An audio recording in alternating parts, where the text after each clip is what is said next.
Hello ವಿದ್ಯಾರ್ಥಿಗಳೇ, ಎಜುಟೆಕ್ EC expert YouTube channel ಸ್ವಾಗತ. ಹಾಗೆ ನಮ್ಮ ಚಾನಲ್ ಸಬ್ಸ್ಕ್ರೈಬ್ ಮಾಡ್ಕೊಂಡು ಲೈಕ್ ಶೇರ್ ಮಾತ್ರ ಮರಿಬೇಡಿ.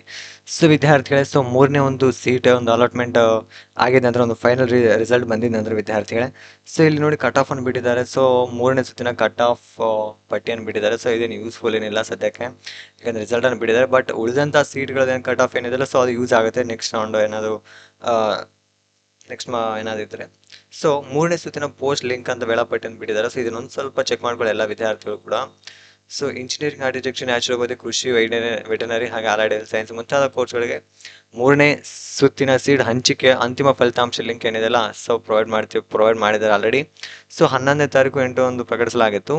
ಇದರಲ್ಲಿ ತುಂಬಾ ಇಂಪಾರ್ಟೆಂಟ್ ಆಗಿ ನೋಡ್ಬೇಕಾಗಿರೋದು ಏನಿದೆ, ಒಂದು ಫೈನಲ್ ರಿಸಲ್ಟ್ ಬಂದಿದ ನಂತರ ಒಂದು 13ನೇ ತಾರೀಕು ಏನಿದೆಲ್ಲ ಸೊ ಆನ್ ಆರ್ ಬಿಫೋರ್ 13ನೇ ತಾರೀಕು ಒಳಗಡೆ ನೀವು ಒಂದು ಫೀಸ್ ಪೇಮೆಂಟನ್ನು ಮಾಡಬೇಕಾಗತ್ತೆ. ಆನ್ಲೈನಲ್ಲಿ credit card, debit card, UPI, net banking, challan ಮುಖಾಂತರ ನೀವು ಒಂದು ಫೀಸ್ ಏನಿದೆಯಲ್ಲ ಸೊ ಅದನ್ನು ಫೀಸ್ ಪೇಮೆಂಟ್ ಮಾಡಬೇಕಾಗತ್ತೆ. ಸೊ ಹಾಗೆ ನೀವು ಆಲ್ರೆಡಿ ಒಂದು ಕಾಯಿನ್ ಡಿಪಾಸಿಟ್ ಕಟ್ಟಿದ್ದೀರಿ ವಿದ್ಯಾರ್ಥಿಗಳು ಅಂದರೆ ಅದನ್ನು ಅಡ್ಜಸ್ಟ್ಮೆಂಟ್ ಮಾಡ್ಕೊಳ್ತಾರೆ. ಥರ್ಡ್ ರೌಂಡ್ ನಿಮ್ದು ಏನು ಅಮೌಂಟ್ ಇರುತ್ತಲ್ಲ ಸೊ ಅಮೌಂಟ್ಗೆ ಅಡ್ಜಸ್ಟ್ಮೆಂಟ್ ಮಾಡ್ಕೊಳ್ತಾರೆ. ನಿಮ್ಗೇನಾದರೂ ಪ್ರೈವೇಟ್ ಕಾಲೇಜಲ್ಲಿ ಸೀಟ್ ಡೆವಲಪ್ಮೆಂಟ್ ಆಗಿದೆ, ಆಲ್ರೆಡಿ ನೀವು ಒಂದು ಸಮ್ ಅಮೌಂಟ್ ಆಫ್ ಕಟ್ಟಿದ್ದೀರಾ ಅಂತ ಅಂದರೆ ವಿದ್ಯಾರ್ಥಿಗಳು ಸೊ ಅದನ್ನು ಅಡ್ಜಸ್ಟ್ಮೆಂಟ್ ಮಾಡ್ಕೊಂಡು ಉಳಿದಂಥ ಅಮೌಂಟನ್ನು ನೀವು ಪೇ ಮಾಡಬೇಕಾಗತ್ತೆ. ಓಕೆನಾ? ಸೊ ಇದು 13ನೇ ತಾರೀಕು ಒಳಗಡೆ ಕಂಪ್ಲೀಟ್ ಆಗಬೇಕಾಗತ್ತೆ. ಸೊ ಹಾಗೆ ವಿದ್ಯಾರ್ಥಿಗಳೇ, last date of reporting to the college with all original documents 2 xerox copies mobile set. So ವಿದ್ಯಾರ್ಥಿಗಳೇ, ಇದು ಕೂಡ ಒಂದು 13ನೇ ತಾರೀಕು ಒಳಗಡೆ ಆಗಬೇಕಾಗತ್ತೆ. ಸೊ ಅಂದರೆ ವಿದ್ಯಾರ್ಥಿಗಳೇ, ನಿಮ್ಮ ಲಾಸ್ಟ್ ಡೇಟ್ ಇರೋದು ಶನಿವಾರ ಬರುತ್ತೆ. ಸೊ ಶನಿವಾರ ಒಳಗಡೆ ನೀವೆಲ್ಲ ಒಂದು ಅಡ್ಮಿಷನ್ ಕಂಪ್ಲೀಟ್ ಮಾಡಬೇಕಾಗತ್ತೆ.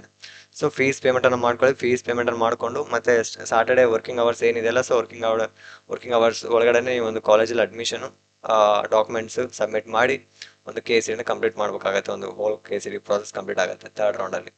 ಓಕೆನಾ? ಸೊ ಇದರಲ್ಲಿ ಇನ್ನೊಬ್ಬ ವಿದ್ಯಾರ್ಥಿ ಒಂದು ಡೌಟನ್ನು ಕೇಳಿದ್ರು. ಸೊ ಏನಂದ್ರೆ ವಿದ್ಯಾರ್ಥಿಗಳೇ, ಒಂದು ಫೀಸ್ ಪೇಮೆಂಟನ್ನು ಮಾಡಿದ್ದೀನಿ, ಫೀಸ್ ಪೇಮೆಂಟ್ ನಂತರ ಒಂದು ಅಡ್ಮಿಷನ್ನ ಲೇಟಾಗಿ ಮಾಡಿಕೊಂಡು ನಡೀತಾ ಅಂತ ಕೇಳಿದ್ರು ವಿದ್ಯಾರ್ಥಿಗಳು. ಸೊ ವಿದ್ಯಾರ್ಥಿ ನಡೆಯುವುದಿಲ್ಲ, ಏಕೆಂದರೆ ಆ ಲಾಸ್ಟ್ ಡೇಟ್ ಏನಂತ ಕೊಟ್ಟಿದ್ದಾರಲ್ಲ ಆ ಲಾಸ್ಟ್ ಡೇಟ್ ಒಳಗಡೆ ನೀವು ಅಡ್ಮಿಷನ್ನ ಕಂಪ್ಲೀಟ್ ಮಾಡಬೇಕಾಗತ್ತೆ. ನೀವು ಒಂದು ಜೆರಾಕ್ಸ್ ಕಾಪಿ ಒರಿಜಿನಲ್ ಡಾಕ್ಯುಮೆಂಟ್ಸನ್ನು ಕಾಲೇಜಲ್ಲಿ ಸಬ್ಮಿಟ್ ಮಾಡಿ ನೀವು KE ಡಿಪಾರ್ಟ್ಮೆಂಟ್ ತಿಳಿಸೋದ್ರ ಜೊತೆ ಅವರು ಕೂಡ KE ಡಿಪಾರ್ಟ್ಮೆಂಟ್ ತಿಳಿಸ್ತಾರೆ ವಿದ್ಯಾರ್ಥಿಗಳೇ. ಸೊ ಇಂಥ ವಿದ್ಯಾರ್ಥಿನಿ ಬಂದು ಈ ಥರ ಒಂದು ಅಡ್ಮಿಷನ್ ಮಾಡ್ಕೊಂಡಿದ್ದು, ಈ ಥರ ಜೆರಾಕ್ಸ್ ಎಲ್ಲ ಸಬ್ಮಿಟ್ ಮಾಡಿದ್ದಾರೆ ಒರಿಜಿನಲ್ ಡಾಕ್ಯುಮೆಂಟ್ಸ್ ಅಂತಂದ್ರೆ ನಿಮ್ಮಲ್ಲಿರುವಂಥ ಒಂದು ಒರಿಜಿನಲ್ ಡಾಕ್ಯುಮೆಂಟ್ಸನ್ನು ರಿಜಿಸ್ಟ್ರೇಷನ್ ನಂಬರ್ನ ಫಿಲ್ ಮಾಡ್ಕೊಂಡು ಓಪನ್ ಮಾಡಿ ಅವ್ರು ಹೇಳ್ತಾರೆ ಮಾತು KE ಡಿಪಾರ್ಟ್ಮೆಂಟ್ ಅವ್ರಿಗೆ. ಸೊ ಅವಾಗ ನಿಮ್ದು ಅಡ್ಮಿಷನ್ ಕಂಪ್ಲೀಟ್ ಆಗುತ್ತೆ. ಸೊ ಹಾಗಾಗಿ ಯಾರೇ ವಿದ್ಯಾರ್ಥಿಗಳಾಗಿರಲಿ ಡಿಲೇ ಮಾಡೋಕೆ ಹೋಗಬೇಡಿ. ನೀವು ನಿಮ್ಮ ಏನಿದೆಲ್ಲ ವರ್ಕನ್ನು ಕಂಪ್ಲೀಟ್ ಮಾಡ್ಕೊಳ್ಳಿ. ಹಾಗೆಯೇ ಒಂದು ಡಿಲೇ ಆಯ್ತು ಅಂದರೆ ವಿದ್ಯಾರ್ಥಿಗಳು ಅವ್ರು ಆಟೋಮೆಟಿಕ್ ಕ್ಯಾನ್ಸಲ್ ಕೂಡ ಮಾಡ್ತಾರೆ. ಸೊ ಹಾಗಾಗಿ ನೀವು ಮತ್ತೆ ಕ್ಯಾನ್ಸಲ್ ಆದರೆ ನೀವು ಒಂದು KE ಡಿಪಾರ್ಟ್ಮೆಂಟ್ ಬೆಂಗಳೂರಲ್ಲಿ ಇರುವಂಥ ಎಲ್ಲಿದೆ ನೋಡಿ ವಿದ್ಯಾರ್ಥಿಗಳೇ. ಸೊ ಇಲ್ಲಿ ಏನಿದೆಲ್ಲ ಲಾಸ್ಟಲ್ಲಿ ಇದೆ ನೋಡಿ, 8ನೇ ರಸ್ತೆ, ಸಂಪಿಗೆ ರಸ್ತೆ, ಮಲ್ಲೇಶ್ವರಂ, ಬೆಂಗಳೂರು. ಇಲ್ಲಿಗೆ ಹೋಗಿ ನೀವು ಮತ್ತೆ ಒಂದು ಕ್ಯಾನ್ಸಲ್ ಆಗಿರೋಂಥದ್ದು ನೀವು ಮತ್ತೆ ಪಡಿಬೇಕಾಗತ್ತೆ.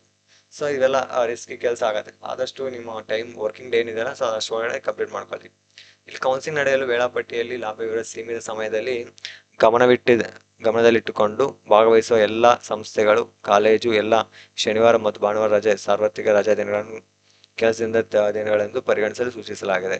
ಸೊ ಸ್ವಲ್ಪ ಓದ್ಕೊಳ್ಳಿ ವಿದ್ಯಾರ್ಥಿ, ಓದ್ಕೊಂಡು ನಿಮ್ಮ ವರ್ಕನ್ನು ಕಂಪ್ಲೀಟ್ ಮಾಡಿ. ಥ್ಯಾಂಕ್ ಯು ವಿದ್ಯಾರ್ಥಿಗಳು.